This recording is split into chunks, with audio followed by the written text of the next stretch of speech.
But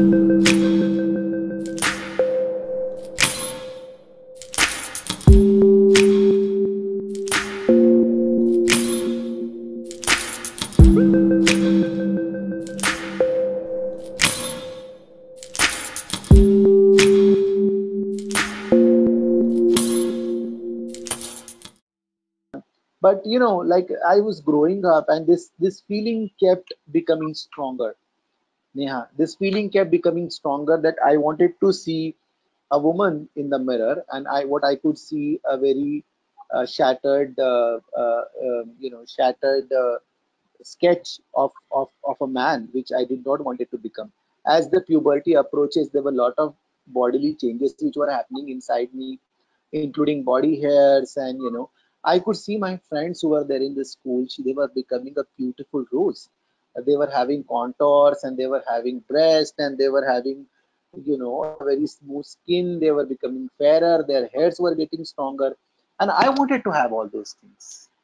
you know I was so jealous thing, that is, but I'm saying is that I wanted to be that. I wanted the attention from the boys at that point of time. In fact, I did not had a breast, but still I used to carry some sort of a notebook or something, just to portray that, listen, I also have a breast. Sometimes I cheekingly used to wear my mother's bra inside my shirt, and people used to notice that.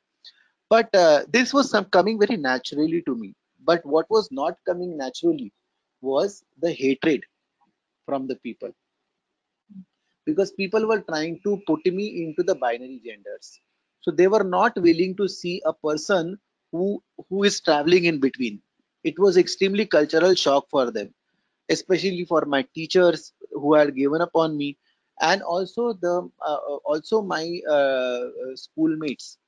um, you know, they were happy when I was actually introducing them to my girlfriends, and they were unhappy when I was, guarding them, because I was extremely protective towards the female friends that I had. I used to sit with them. We used to do this all girly act. We used to play with dolls. We used to put nail polish in the recess and all the possible things. Um, and as a result of that anger and discrimination started getting aggravated in the society for me, especially in the educational institution.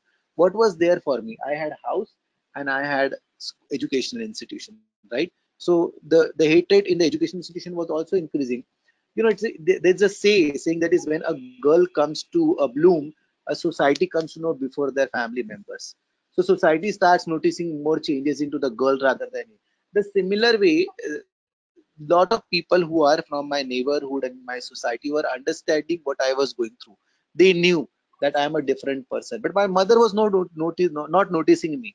Not that she did not wanted to notice it, but it was very natural, because she just thought it's just a phase.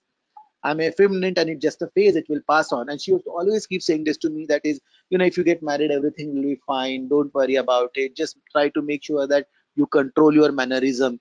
Don't talk like a girl. Don't pronounce yourself like a girl. Sit properly. I used to wear a lot of hand gestures, when I was young, and I was extremely skinny. Don't look at me right now. I look like a buffalo, but at that point of time, I was a very thin person. So I was extremely feminine in that way, and it came very naturally to me. Nobody actually told me to behave in such a way. My mother never dressed me as a female. In fact, she hated when I started dancing, and she said, "Listen, boys don't dance. Please don't learn dancing from me, and I will never entertain you dancing." But dance came to me naturally. It was a peacemaker for me. So actually, it was actually like this epic Ekalavya story, where my mother was teaching me, because I was observing her all performances, but she did not knew that she was teaching me.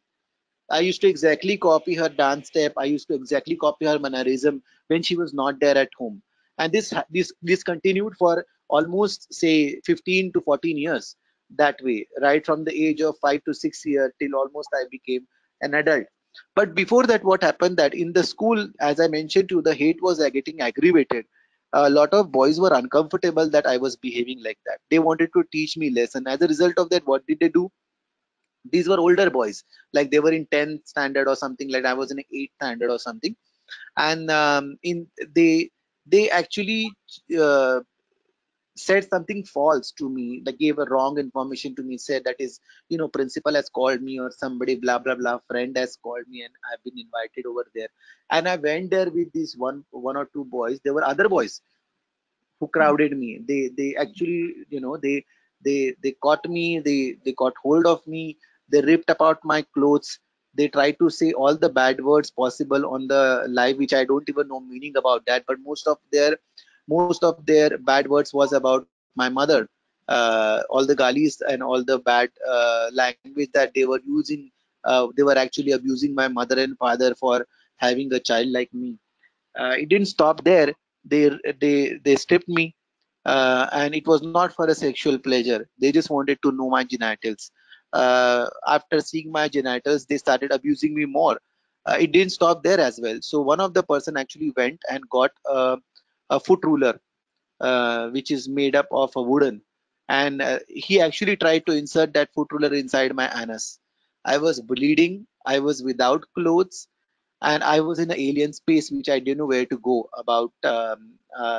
One of the boy was actually holding my mouth that I don't scream and shout. Two of the boys were actually holding my hands. The other two boys were holding my leg, and they were not doing this for sexual pleasure. Believe me, I at that point of time I did not had age to understand. I was like 13, 14. I couldn't understand the age that what I was going through. But what I could see is that there's something wrong which is happening to me, but I was not empowered to go to person and say that this is wrong with me. I went to home. I did not tell it to my mother because I didn't want to get her upset more. So I kept to myself. The next day I went to the school and I told my teacher that there's something wrong happened with me. She said, what happened? I did not told her because of the shame that I had, that somebody, stripped me. But I told her that these bunch of boys, they gave me a false information and they tried to beat me around. And my shirt buttons were open and blah blah blah and all those kind of things in whatever ways I could say, because I was extremely shameful to talk about that incidents. I was in acute pain. My anus was like really hurting. And when I was telling them that, the teacher said, okay, let me call these boys. They called the boys. They asked the boys what has happened, why have you done something like that. And the boys said that is because this person is behaving with the other gender which this person is not. That's the reason why we wanted to teach this person a lesson. As a result of that, so that this person, we actually did it for good. The boys try to justify saying that we were actually correcting this person so that this person will not be able to do this again. And my teacher turned to me and she said that, listen, these boys are actually trying to help you. You should not behave like that. You should not sit next to the girls. You should not paint your nails with the nail polish and all those kind of things. And I was aghast. This I was shattered inside. I didn't know how much I cried at that point of time. Like I lost my faith in the educational system. I lost my faith in my teacher, who's supposed to be giving you information about right and wrong and all those kind of things. I absolutely had no support. After that, since everybody came to know about these incidents in the school, it became difficult for me to also go to urinal, because the boys was trying to strip me over there. They were saying all sorts of bad things. I was not invited to go to the girls loo. So I was trapped in between. I didn't know where to go, what to do. So actually I had to wait till the class starts so that actually I can attend my basic necessity of going and doing a pee with a peaceful mind. And I'm sure there are so many transgender people who goes through that kind of a problem when they come across this kind of an issue. Well, it didn't stop at that point of time, but slowly and steadily what started happening is that even my neighborhood kids started discriminating me. There were times when one of the neighborhood kid wanted to have a sexual pleasure with me, and I said no to that. As a result of that, that person actually gave a false information to everybody, including my mother, that I was trying to force a sexual act on this person. And as a result of them, I became a famous person in my neighborhood also. Everybody started abusing me. Everybody started giving smirks. Everybody started saying me all the bad words that could be possible in the colloquial language of Marathi. And it didn't stop at that point of time. When I used to go out with my mother, people used to throw pebbles at me. People used to say bad things to my mother. So when me and my mother used to come back to home, my mother used to cry alone, saying that what punishment God is giving to me.